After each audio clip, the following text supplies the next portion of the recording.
আপনার সঙ্গে আপনারা জানেন আজ সকাল থেকে আমাদের নজর ছিল শিয়ালদা আদালতে। তার কারণ এত দিন ধরে এত প্রতিবাদ, পথে নেমে প্রতিবাদ আন্দোলন, মানুষ বিচার চেয়েছেন।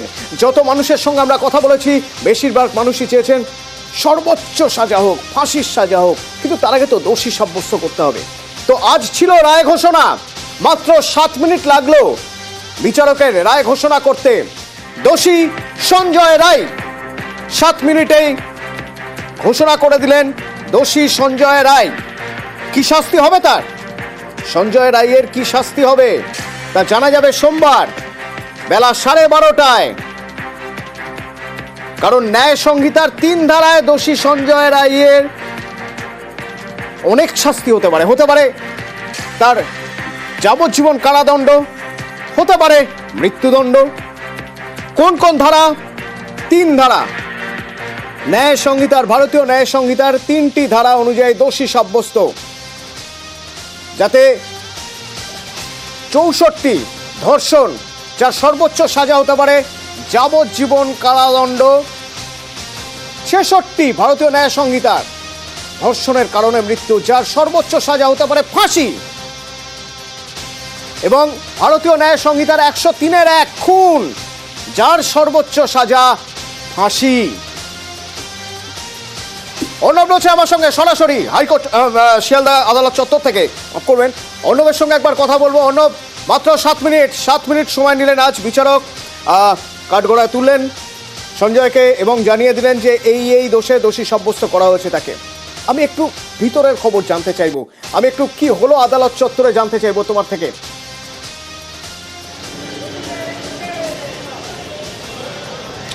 দেখো, এতদিন যে খবরটা আমরা বারবার বলতাম দর্শকদের জন্য যে আরজিকর কাণ্ডে খুন ও ধর্ষণের ঘটনা এবং এটা অভিযোগ আকারে ছিল, আজকে বিচারক অনির্বাণ দাসের এই রায় ঘোষণার পর এটা নিশ্চিত হয়ে গেল আরজিকরে কর্মরত চিকিৎসক ধর্ষিতা হন এবং খুন হন, এবং ধর্ষণের জন্যই তিনি খুন হয়েছেন। এই 3টে জায়গা কিন্তু দোষী সাব্যস্ত করার মধ্য দিয়ে 7 মিনিটে বিচারক স্পষ্ট করে দিলেন। তুমি যেমনটা বললে, 1 ভারতীয় ন্যায় সংহিতা 64 নম্বর ধারায় ধর্ষণের বর্ণনা রয়েছে, তার পানিশমেন্ট একটা হতে পারে সর্বনিম্ন 10 বছরের জেল, সর্বোচ্চ আজীবন বা আমৃত্যু কারাদণ্ড।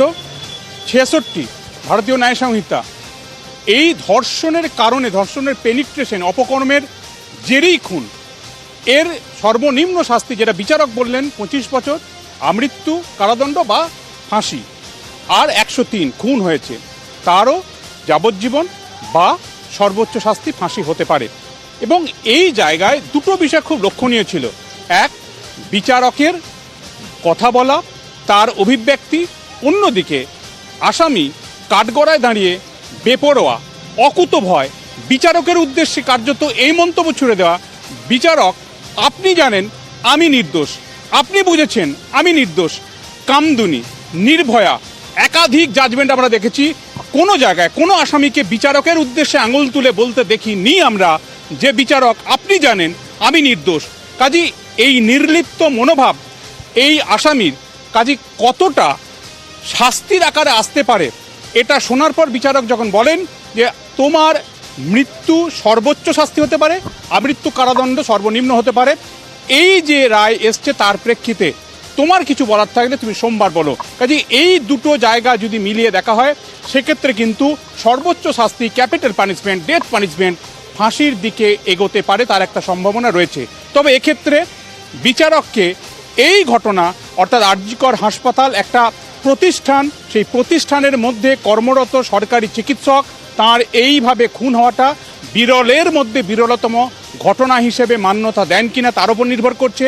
একই সঙ্গে যে আসাদ করেছে কিনা, সেই অপরাধে সে দোষী সাব্যস্ত হয়েছে কিনা, এই অতীত ক্রাইম বা অপরাধ জগৎ সম্পর্কে তার কোনো সম্যক ধারণা বা কোনো অভিজ্ঞতা রয়েছে কিনা, সেটাও একটা এফেক্ট করবে। একই সঙ্গে তার সোশ্যাল ব্যাকগ্রাউন্ড, অর্থাৎ সে পরিবারের কজন। অর্ণব প্লিজ একটু সঙ্গে থাকো, অর্ণব আমি অর্ণবের সঙ্গে কথা বলবো। অর্ণবের থেকে আমি ব্যাকগ্রাউন্ড জানতে চাইবো। এই যে আজ রায় ঘোষণা, তার আগে বিচার প্রক্রিয়া কিভাবে এগিয়েছে আমি জানতে চাইবো। তবে তার আগে আমি একবার আপনাদের শোনাতে চাইবো আজ সিবিআই আইনজীবী কি বলছেন, আজ আইনজীবীরা কি বলছেন এই রায় ঘোষণার পর শুনুন। সঞ্জয় রায়কে দোষী সাব্যস্ত করা হলো আরজিকর কেসে। আগামী সোমবার দিন রায় ডিক্লেয়ার হবে। দেখতে পাবেন দোষী সাব্যস্ত করা হলো 64 রেপ, 66 রেপ উইথ মার্ডার, আর তার সাথে 103/1 বিএনএস অ্যাক্ট। আমরা ইলেকট্রনিক সায়েন্টিফিক সমস্ত এভিডেন্স প্রডিউস করেছি এবং তাতে কোর্ট সেটা স্যাটিসফাইড হয়েছেন এবং ওনাকে কনভিক্ট করেছেন। আপনারা কি সর্বোচ্চ সাজা দাবি করছেন? হ্যাঁ, সর্বোচ্চ তো আগেও করেছি, এখনো করব। প্রথম থেকেই এই সঞ্জয়ের এই বক্তব্যটা বলে যাচ্ছে যে অনেকে জড়িয়ে রয়েছে, আমি সবকিছু বলবো। ওনাকে 351 বিএনএসএস এ যখন বলতে দেওয়া হয়, জজ সাহেব 104টি প্রশ্ন তুলে ধরে, তখন এমন কিছু সে বলতে পারেনি যেটাও এতদিন ধরে বলে আসছে। এতদিন ধরে ওনার অভিযোগ যে ওকে ফাঁসানো হয়েছে, সেই মর্মে ওর তরফ থেকে বা ওর আইনজীবীর তরফ থেকে কোনো রকম এভিডেন্স আসেনি যেটা করবোরেট করে ওনার বক্তব্যকে সাপোর্ট করা যায়। স্পেসিফিক কাউকে দোষ দিয়ে বলেনি, ওর একটাই বক্তব্য, আমি নির্দোষ, আমাকে ফাঁসানো হয়েছে। এবং সবাই জানে কেসটা কিন্তু আজকে শেষ নয়, আগামী দিনে আরো তথ্য আশা করি উঠে আসবে এবং যে বা যারা এই ঘটনার সঙ্গে যুক্ত তাদের আমরা সর্বোচ্চ সাজা এই ধারা অনুযায়ী যা আছে, সর্বোচ্চ সাজা ফাঁসি আছে, মানে ক্যাপিটাল পানিশমেন্ট, যেটা আমার মৃত্যুদণ্ড, সেটা রয়েছে। আমরা চাইছি সর্বোচ্চ সাজা। সঞ্জয় রায়কে দোষী সাব্যস্ত করেছে এবং যেই সেকশনে করা হয়েছে সেটা 64। সঞ্জয় রায়ের যেটা বক্তব্য ছিল যে একটা গলায় রুদ্রাক্ষর মালা নিয়ে, কিন্তু যে রুদ্রাক্ষর মালা বেসিসে সঞ্জয় রায়ের বক্তব্য, সেই রুদ্রাক্ষর মালার পার্টটা কোনোভাবেই ক্রস এক্সামিনেশনে আসেনি এভিডেন্সে। এবং যেটা কেউ 351 মানে যেটা তার নিজের বক্তব্যের সময় বলবে সেই পার্টে বা যেটা আর্গুমেন্টে বলবে, সেইটা that has to be corroborated by evidence as well as 351, কিন্তু সেটা কোনোটাই ওদের ডিফেন্স কাউন্সিল তুলে ধরতে পারেনি। 9 আগস্ট 2024 আরজিকরের ঘটনা রীতিমতো নাড়িয়ে দিয়েছিল মানুষকে। বিভিন্ন স্তরের মানুষ কখনো স্বতঃপ্রণোদিত হয়ে, বেশিরভাগ সময়ই স্বতঃপ্রণোদিত হয়ে তারা পথে নেমেছেন, প্রতিবাদ করেছেন, বিচার চেয়েছেন। অর্ণব, তোমার থেকে একটু জানতে চাইবো, এই বিচার প্রক্রিয়ার শেষে আজ রায় ঘোষণা হচ্ছে, তো এই বিচার প্রক্রিয়া যদি খুব সংক্ষেপে আমি একটু জেনে নিতে চাই, বিচার প্রক্রিয়া কি ছিল?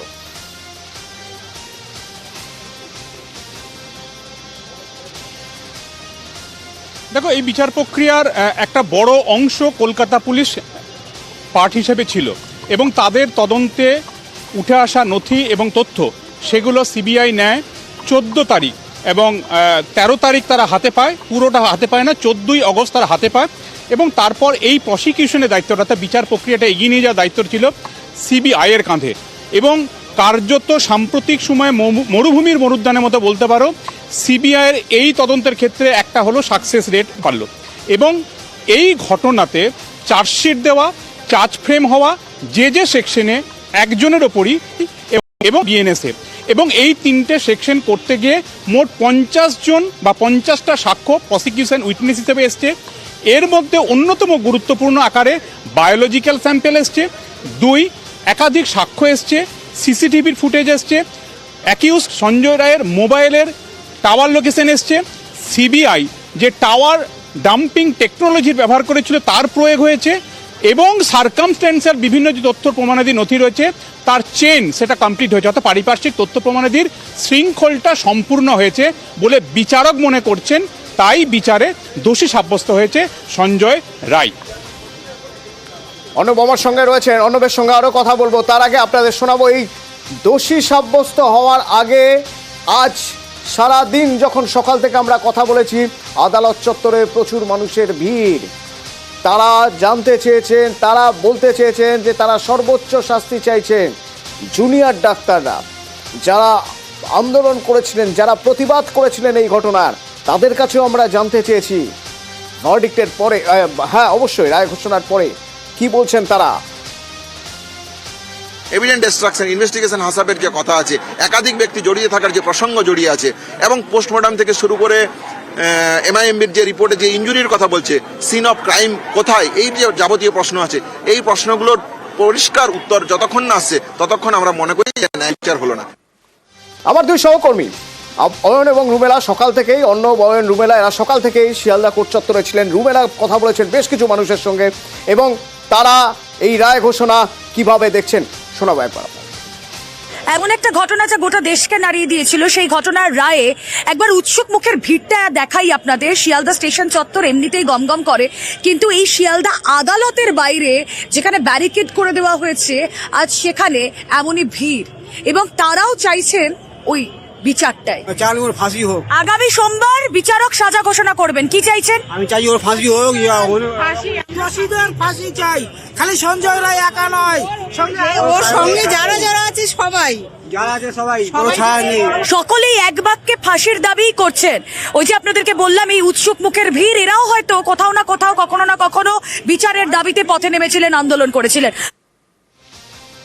এখান থেকে আমার অর্ণবের কাছে প্রশ্ন থাকবে। অর্ণব, যত মানুষের সঙ্গে কথা বলছি, প্রায় 99% মানুষ, বলা যেতে হয় 100% মানুষই, সবাই সর্বোচ্চ শাস্তির দাবি করছেন, ফাঁসির সাজা চাইছেন। তো এখনো পর্যন্ত এই যে 3টি ধারা, সেই ধারাগুলো যদি আমরা দেখি, তারপরেও কোথাও কি মনে হচ্ছে যে বিচারক যদি মনে করেন ফাঁসির সাজা না দিয়ে যাবজ্জীবনও দিতে পারেন, কোন কোন জায়গা থেকে যাচ্ছে, আমি যদি একটু তোমার থেকে জানতে চাই।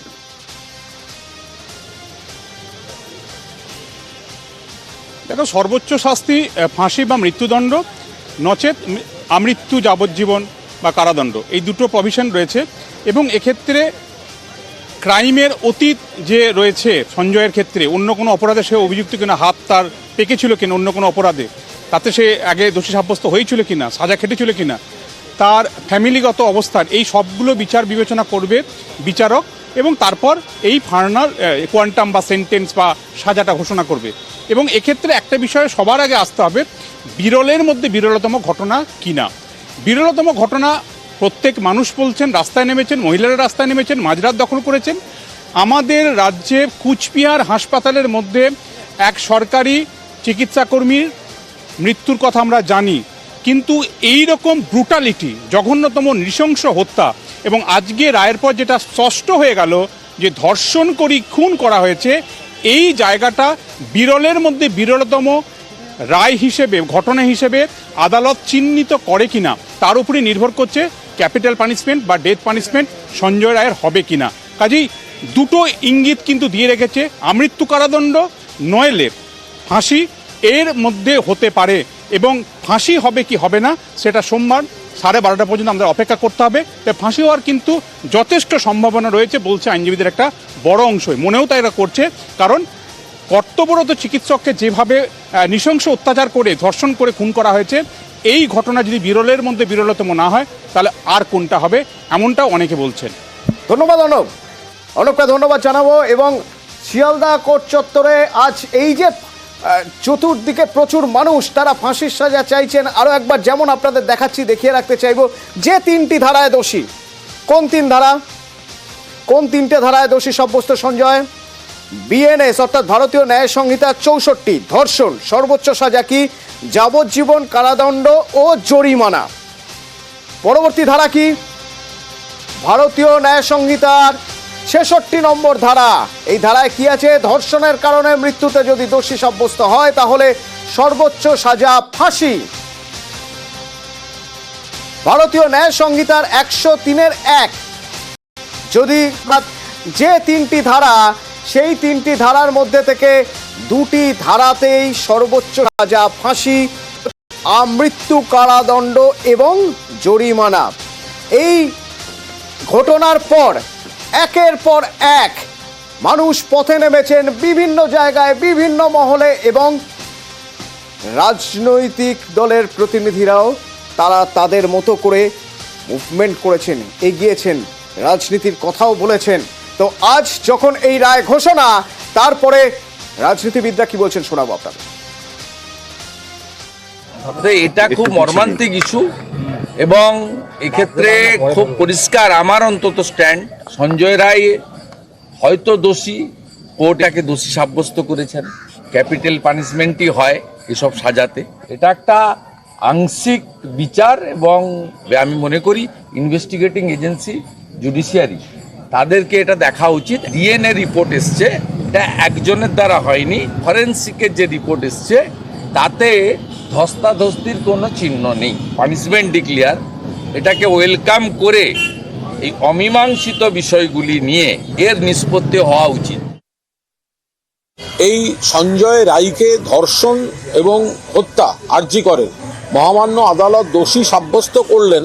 তাতে এটা প্রমাণ হলো যে আরজি করে 24 ঘন্টার মধ্যে কলকাতা পুলিশ যাকে তদন্ত, গ্রেফতার, অনুসন্ধানের অভিমুখ একেবারে ঠিক ছিল। সিবিআই তদন্তেও পুলিশের গ্রেফতারিটা